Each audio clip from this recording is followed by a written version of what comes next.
Hey guys, welcome back to another video. It's your boy Andrae AP Podcast, and today we're gonna look at a video of some CEOs that are out of touch with their business. I know a lot of persons saw how McDonald's did their commercial the other day with the CEO. I know a lot of persons see Mark Zuckerberg, Elon Musk, all these persons.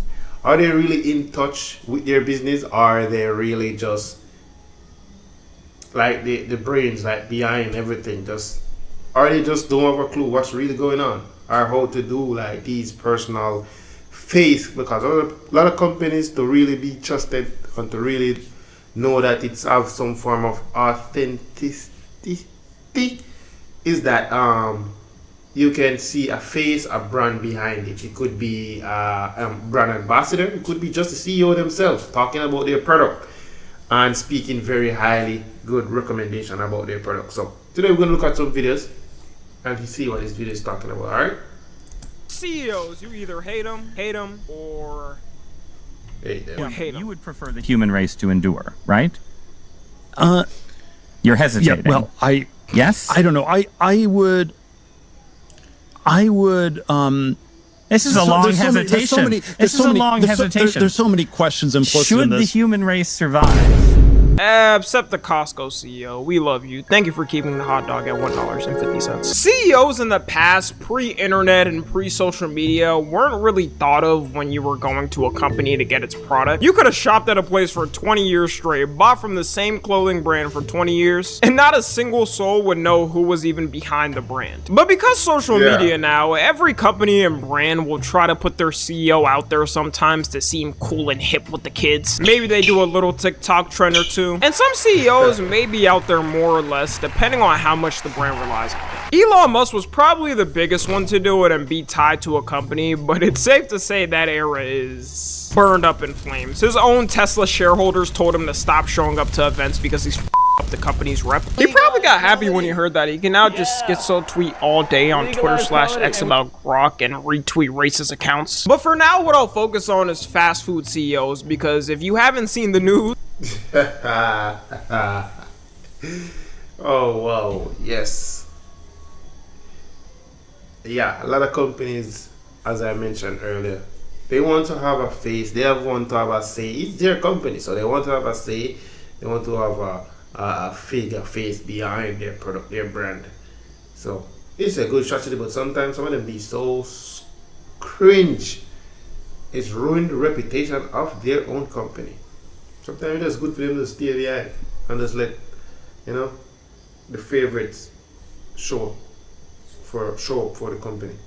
fast food in general is on a complete downward trend to the point they're calling it the Mc-recession. A lot of restaurants are closing in multiple locations down randomly, like they'll randomly announce on a random Tuesday they closed 300 stores down. And one of the things that's contributed to this is the CEOs of these companies and their decisions. Fast food pricing has only been going up, and the main people pushing it to be higher is the CEOs there. Believe it or not, there was actually a time where fast food actually felt pretty affordable. I'll never forget being a kid, asking my mom, could we get some McDonald's, and she hit me with the classic, we got food at home. And the price of a meal was a shattering $6.20. Looking back at it now, maybe she should have got me those meals so we could cherish the times we were in. That wasn't even that long ago, to be honest. Like 10 years ago, it was commonplace. You could get a decent meal. Crazy how kids growing up now will never get to experience those times. You could eat like a king with 10 bucks. Fast food used to know its place as the slob you consume quickly because you don't feel like cooking. A lot of the brands now, though, have tried pivoting to being more premium, which no one asked for. I promise you, if you ask the average consumer what would they rather have, a more premium product that's 50% more in price. And truth be told, it's not even that much more premium. Their definition is probably just adding an ingredient or two. Or if you ask them would they rather have a quick bite for like 50% less, I guarantee they'll pick the second option. The Chipotle CEO has really been getting fried because he said that over 60% of Chipotle's customers have household incomes over $100,000, and he'll lean into that group. It wasn't too long ago that you could see prices of... So basically, they're just saying that it's all about just the money. It's just, hey, in everything. It's not about just the authenticity or like creating meals that patients really like. It's about making money. And that's crazy. Because if they take some time to just figure out or to realize, persons really shop at these places just for the authenticity, right? The love of it. Yeah. Chipotle bowls, and man, how far it's fallen. But to make it so corporate and make it so flashy, and so persons don't really be interested. I mean, to have a new look, a new year, so you have a new look with going up, and a new look would be good, but they're overdoing it sometimes. Also, you would have to trust the CEO's non-skewed statistics of that. Like, I don't know if that's really true about the Chipotle thing and people having that income. Even if it was true, I don't know why they think people are gonna buy some type of luxurious, fine-graded Chipotle bowl. Most people that go to Chipotle in reality are just people that still want to be big-backed but feel healthier about it. Like, you can get a bowl or burrito there and it can end up being more calories than a typical McDonald's meal. Then we also got McDonald's, which is trying to do the same with their release of the Big Arch. It's supposed to be their premium burger, and it's 1,000 calories. For the love of God.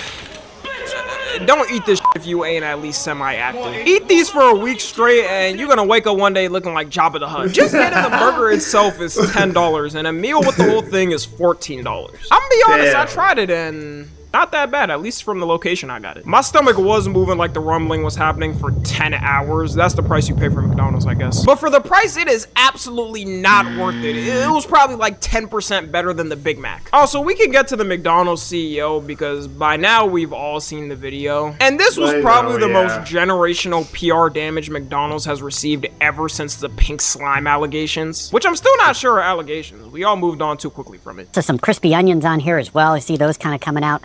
All right, the moment of truth. That is so good.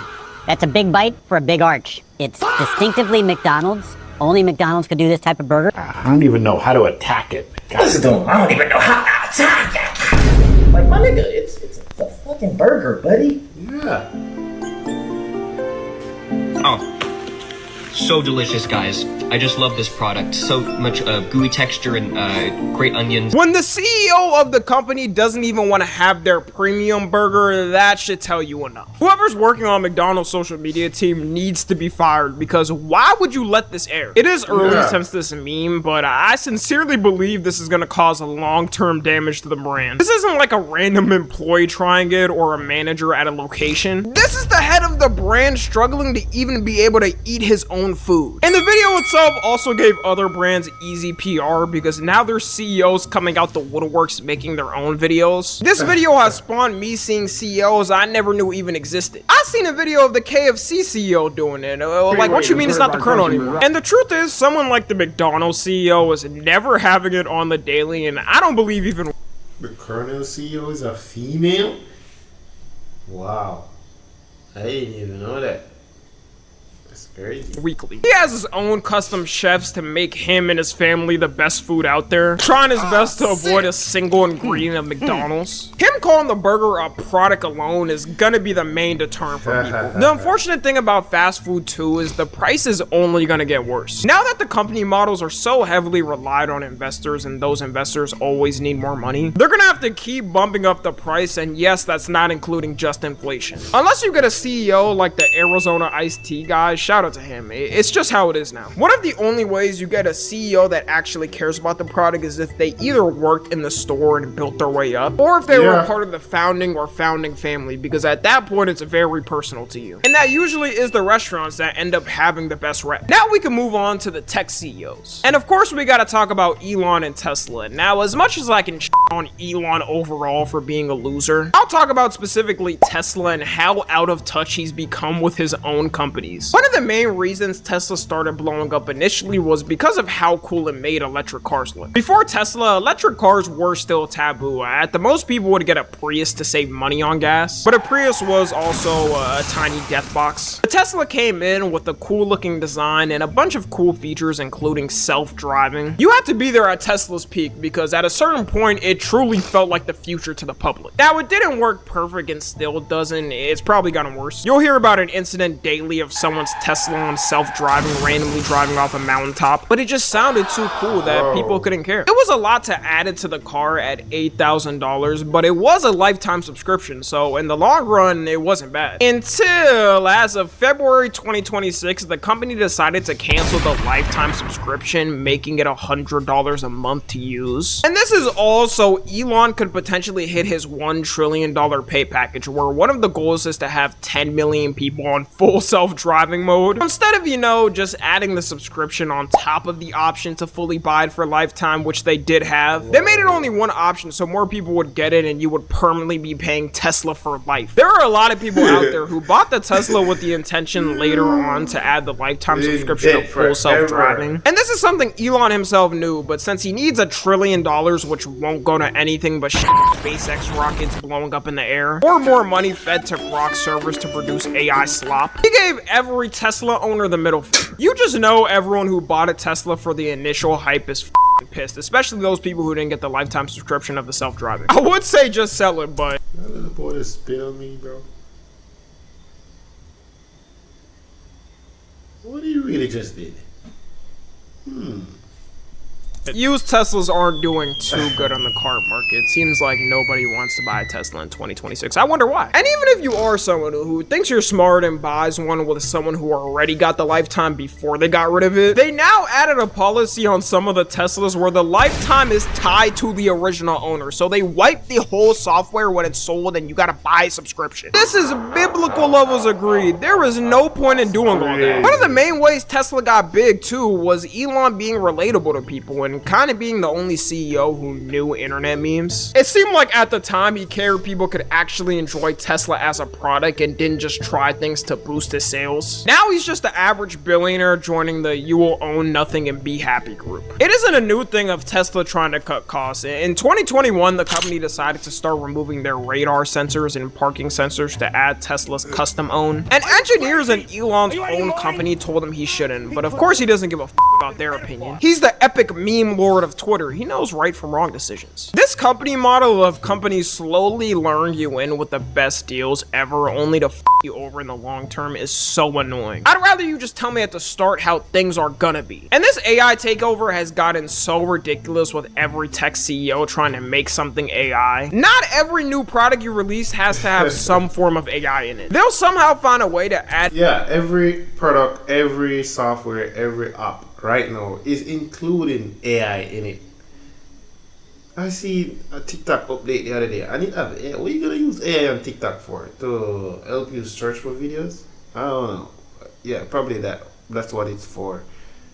But yeah, every product, every app right now is included with AI. In the dumbest shit ever. You have a smart bulb CEO talking about their brand new line of AI light bulbs. Game company talking about how they added a virtual AI companion in their game for you to talk to. A company that's been talked about recently with AI though is Microsoft. We're approaching the time soon of Windows 12 releasing, either announced at the end of this year or next year potentially. It could be delayed of course, but off their typical release time of 3 to 6 years, it's way past due its release time. It's wild because I barely felt like we got Windows 11. I mean, it doesn't function at the time, so that could be why. But so far, it's being rumored by industry insiders that the next Windows is gonna be full AI. Like, we're talking about AI can potentially do tasks on your PC and can follow your voice commands. It's like these companies never listen to consumers because not only would this make Windows harder to run on computers, it would also be insanely creepy to people. Imagine you're sleeping and your AI companion randomly turns on and starts whispering in your ear, intensely asking how's your sleep. If they release this version, I guarantee the CIA and FBI are gonna have some type of backdoor in everyone's computer with the AI. And they will force everyone eventually to download it. If I could, I would still be with Windows 10, but I was forced here. Also because of this, the amount of RAM usage each computer would need would be way more. And as long as RAM prices stay at their level, it's not looking for anybody that's trying to get into PC gaming now. RAM prices is going up. It's going up. Doesn't look like it's coming down soon because everybody they need more space, they need more AI, and that is taking up a lot of space. I could put a bet on it. I would put an 80% chance they go with a fully AI system. Microsoft themselves have already said they're focusing on AI now, so that's what we got. Anyways, that's all I got. Yeah, let's see. But yeah, without further ado, let me know what you guys think in the comment section. All right, make sure you follow me on. The links will be down in the description below. So we're going up good. We're starting off this month strong. All right, guys. So make sure you like, comment, subscribe, and let me know what your thoughts are in the comment section.